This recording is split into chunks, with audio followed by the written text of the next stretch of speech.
Good morning, friends. Today we're going to start a brand new series and it's called What I Bought in My Garden This Month. And basically the idea is that I just want to show you some of the things that I've either recently purchased or, if it's something I've already purchased a while ago, but I'm consistently using it in that month and I think that you could benefit from it, then I'm going to include it in this series. So come along with me and I'll show you the things that have been making a huge difference in our yard. So our first purchase was a major one. It was about $250. But it has made such a difference. It's this thing over here, and this is just one of those watering reels.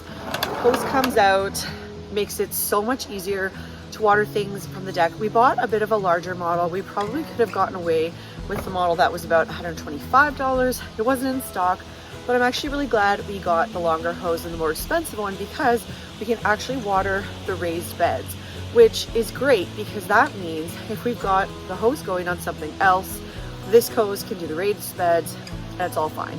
And the nice thing about this is it has a quick connect system, which we use with everything here. We've switched over to that. It's been fantastic. So definitely worth the investment, especially if you have to lug the hose over and if it's gonna stop you from watering your plants, getting something like this, which means you'll actually take care of your plants, is such a good investment. So the next thing I'm going to show you is substantially cheaper, but it makes just as much of a difference in our garden. And so let's head over to the flower garden. So these mesh bags over here, I got from Amazon. They're just party favor bags like you would use for a wedding, but I use them to cover up my dahlia buds. So these party bags help keep out thrips, grasshoppers, lygus bugs. I try to put them on the buds as soon as I see them forming when they're still tight, petals haven't opened. And if I do that, I can have almost entirely bug-free dahlias. And someone asked me on social media once, why do you want bug-free dahlias? And the fact is I do wedding work. So my bride does not want a bug in their dahlia on their wedding day. So this is one way that I can keep pests out with having to use chemicals.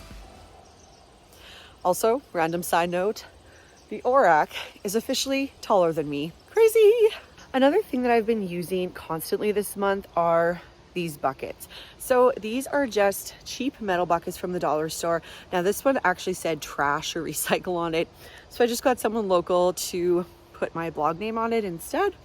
And away you go. So as the tomatoes get taller in the greenhouse, there's one thing I've been using almost every single week, sometimes even every 3 days, and that is these clips here. They work so well to keep all of the tomatoes up, and if we can keep the tomatoes up and trained, it just helps with the airflow, helps prevent disease, and can't deny it looks pretty aesthetic too. Okay, and I can't resist showing you my best and biggest ripe tomato right now. I am super excited. So look at this one.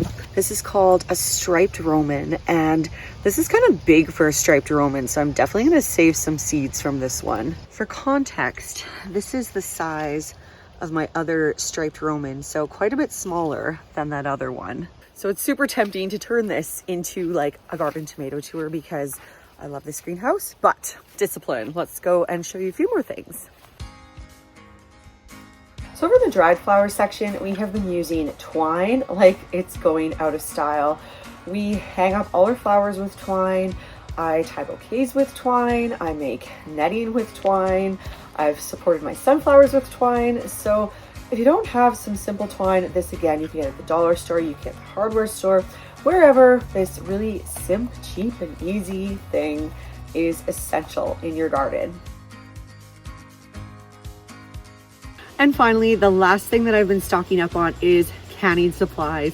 I feel like every year I always lose a few jars, or maybe I didn't quite use everything up, but it's you always need jars, you always need lids, and hopefully, fingers crossed today, I'm gonna be canning a bunch of sour cherries. So hope you like this little series. Let me know down in the comments what you're buying for your garden this month, and I'll see you in the next one. Bye-bye.